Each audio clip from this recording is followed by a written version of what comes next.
240. That's the one we got to look at. 240. Let's look at it. All right, so you are holding a 12-degree dark speed max driver. Right. And we are in no way meaning to discredit or demean this driver. It is just a driver that obviously doesn't fit Drew. It's not for me. Whatsoever. Yeah. So we'll talk loft mostly, I think, in this video. Yeah. And that's mainly the reason I gave you that. So yes, is the center of gravity of this head a bit different than the next one I'm going to give you? Yeah, but effectively we're talking about loft. Yeah. Loft and impact. So Drew is swinging, I would say, not exactly at your highest effort, but like you're smoothly swinging in the 130s. So we're talking about a pretty rare amount of club head speed. So what happens when that much speed is given a driver with too much loft or too high of a spin profile or something, is you hit the ball a height that is like almost unimaginable to most people. Yeah. Like it's insane. To be able to hit the ball 240 feet in the air, that amount of speed being launched at a 21-degree launch angle with that much spin. So it's crazy, right? Like it would be insane for you to play this driver. Right. And it would be insane for someone on an internet forum to tell you that you should just work harder on your swing or do better with your loft delivery. Right. And you could play this driver, right. But it's you. Like you need to play a weak lofted driver. But yeah, like to your point, like I could change my swing and hit this lower, but it's by no means going to be a good golf swing. Not going to be a good golf swing. You would have to deliver an unnatural amount of shaft lean. Lower my speed. Lower your speed for sure. Yep. And basically take away all the advantages that you have, which is that you swing extremely fast in nice balance. Yep. And you actually control the ball quite well. And to be fair, every internet forum person would tell me that. Yes. Like everybody who's into golf clubs would say you have a bad driver for you. It's not really being argued that fitting the loft of your driver is like a weakness of your performance. So the question that we're going to answer today is, why is that the case with the driver? It's such an obvious thing, like this is a crap driver for Drew, it doesn't work. We're going to change it. But when it comes to the irons, people don't talk that way. And you're not supposed to. You're not supposed to. You should continue to play the weak lofted iron. It works for people that are good at golf and like just make it work. Yeah, or I need to erase the numbers. Like this is no longer a driver. It's a, correct. It's a something else now. It's a zero wood? Yeah. Yeah. So let's fix this, and then we're going to talk about the obvious differences. Then we'll hit some irons, and we'll talk about the obvious differences there. So we're sticking with the Cobra Dark Speed because they're very good drivers, but we gave him the wrong model and the wrong loft. Now giving you the correct model and the correct loft. It's a 6.5-degree head that you're holding. Yep. The actual loft that you're going to hit it with will depend on your angle of attack, but you're holding 5.5 degrees less loft than that driver. It's also a lower spin design, so meaning the center of gravity is not as far back. You're going to also deliver less loft because of that. But same shaft, same grip, same ball. Same everything. Yep. Yeah. Haven't changed anything else. It sounded.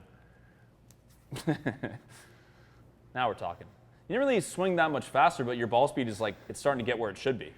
All right, so a little fun comparison time between the drive Drew hit with the wrong driver and the drive he just hit with the more correct driver. So I think there's a million numbers here. The first one and kind of the most important one I think is loft at impact. Just over 10 degrees less loft at impact. We had 30 degrees of loft, now we have 19 and a bit. Now, Drew hits up on a ton, so you'll look at that number and go, okay, is that a little high? No, because he hits up on a ton. Yeah. So if you didn't have 19, you probably wouldn't keep the ball in the air. We fit you into a bit of a piss missile launcher. Like, let's be fair, this is probably not where we would go, but... For a golf course. No, it's a good example. I mean, it's kind of fun that you just hit it 380 without really trying that hard. Ball speed up 10 miles an hour. Launch angle down over 7. Spin down 3,000. Carry up 90 yards. Total up 103 yards. Peak height reduced by 110 feet.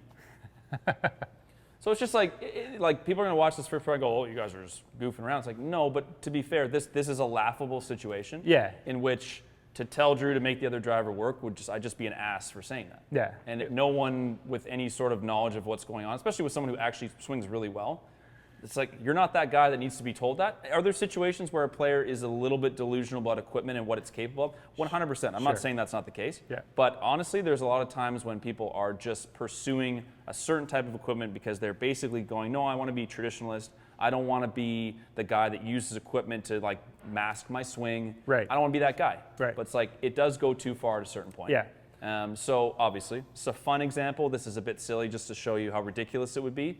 But we're going to do something a little bit less extreme in the irons and start to explain why you actually need to not just be married to a certain loft number and just make it work for your swing.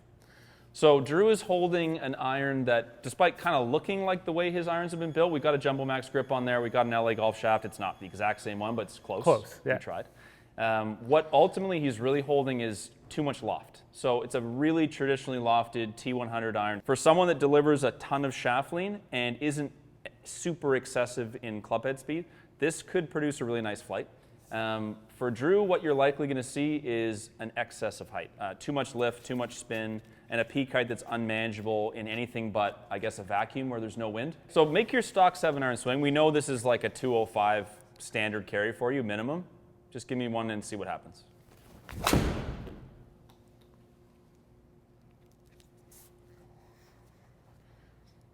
It's 140 feet peak height. Your ball is basically traveling more upward than forward. Right. Your launch angle is 6 or 7 degrees too high at least. I mean, your spin's okay, but I think like you just tried to shallow it out just to make it decent at least. Yeah. The spin's not the thing that's going to be the issue. It's going to be launch angle relative to ball speed. Swing look good? Yeah, 158. It looked like you made a great swing there. Yeah. So you're hitting a shot that would look like, honestly, it would look like you trying to nuke and hit a 9-iron over like a tree obstacle. Right. Because I know your 9-iron is more like 170, 175. Yep. You swinging very comfortably at 102 with a 7-iron, you're getting more or less, call it 8.5-iron performance out of it. Right. It's not really what you want. And Right. that one was 158 feet in the air. So people can talk about whatever they want, but if you hit the ball 158 feet in the air in every situation, not when it's needed, you're going to have a hard time. Sounded really Yeah, and that was hit really nicely. smoked. Yeah. So it's interesting. Like I think you probably buttoned that one. The best. maybe That was probably the best shot. Yeah, and it was like just your ball speed went up, which is great, but you didn't really hit it hardly any further. It's Yeah, still- that's so yeah. this is the thing that I notice is with a traditional loft, I can hit it harder, better, and it just goes higher with Higher. more spin. Yes. Before we switch to a club that actually makes sense for you, make this work.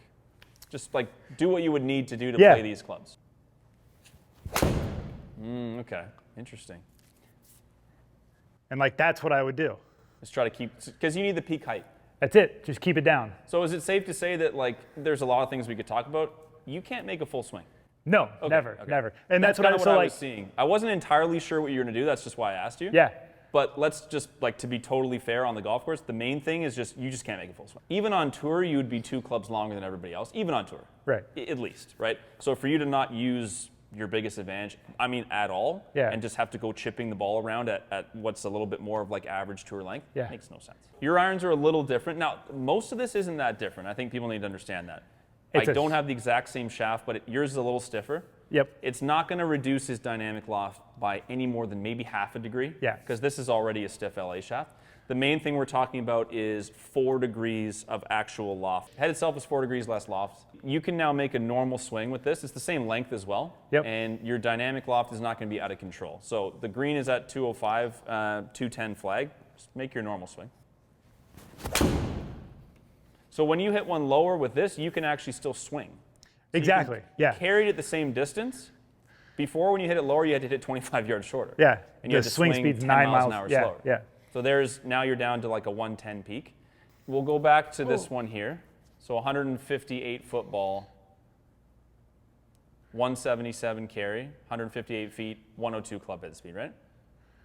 This 113 peak height, nice little draw, 7-iron that carried 203.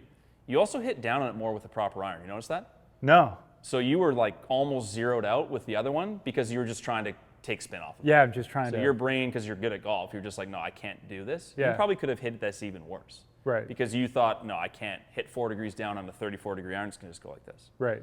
So some of that stuff is the unconscious. I just think the funny thing about this is that iron makes you swing worse. So is it as crazy a difference between this ball here and this ball here? Is it as insane as what we talked about with the 2 drivers? Maybe not. We're not talking about 100 yards.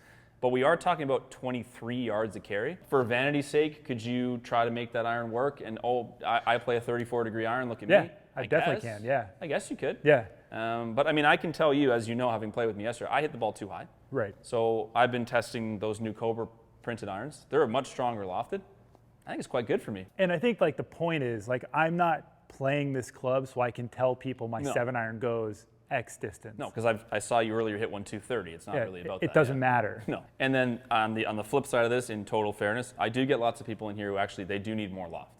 Yeah. On an iron, which is cool. And it's like, there's no shame in them playing a higher. So what I usually do for them, honestly, is I will take one of the softer forged, call it, hollow body irons. Like a Mizuno 245 is great for this. And I'll bend it as weak as is reasonable for them, because then the performance of the head with more ball speed and height is great. They do need more loft though, because the speed is slower. Maybe their delivered loft's not that high. There's so many variables, but it would be as crazy as giving someone who's a low ball hitter, giving them a 28-degree 7-iron. Right. It's crazy. Don't just tell them to make it work. Like that's not a fair thing to say. Yeah. No more is it a fair thing for you to play an iron that just makes no sense for you. Right. Lastly, because people are going to be upset if I don't say anything about them, your configuration here. It is a 37-degree 7-iron, which is short. For your height, it's short. For me. Yep. So this is about the same length as my Artisan stock 9-iron. It's almost, stock meaning the build length of my old 9-iron is almost the same as my 7-iron. Which is cool, because I did say to you, when you're hitting 7-irons warming up and they're just like they're flying 200, you look like you're hitting a 200-yard 9-iron. Right. Because you are a taller guy and that is a shorter shaft relative to what the head looks like. Yep. But I think when I think about it, all I can think of is that sounds great to me. But that's where like this whole conversation for me, like I think, admittedly, I would have been the guy that's like, I want to play like a classic Tiger Woods iron. You would, yep. I wanted that because I thought, that means I'm hitting the ball well, I'm delivering the club well. It's been a nice, like refreshing change. It actually changes the way I approach a golf course. Because it's like, instead of going like, oh shoot, I'm into the wind, maybe it's a couple extra clubs and a chip. Yeah. I just kind of go like, I'm just gonna hit the same club harder. Yeah. And it's a much more like a assertive or aggressive style of golf. Yeah, equipment it does some obvious things, but if it then influences the way you swing, and not even just on a mental standpoint, I could physically see like attack angle changing. Don't destroy us too much in the comments if everything we've said is irritating to you and contrary to what you believe. It's fine. Like I do get it. I do understand it. Like people that have worked on golf their whole life and their friends like, I'm hitting an 8-iron. I believe. It's not that I don't get it. I see people in here all the time. Everyone thinks they're totally unique. No one swings like me. Yeah. I see a lot of patterns. Your pattern is unique, but it's just basically you need to control the height and distance of your ball to play better golf. Yep. All I want to do is not let it go too high or spin too high. Yeah. Those two things, if I solve those, we can call this exclamation point. Like that's the thing I would say is don't worry about the numbers, don't worry about history, just worry about your ball flight, consistency, performance, gapping between clubs. That's it. Who cares what number it is? As I was just going to say, who cares what number it is?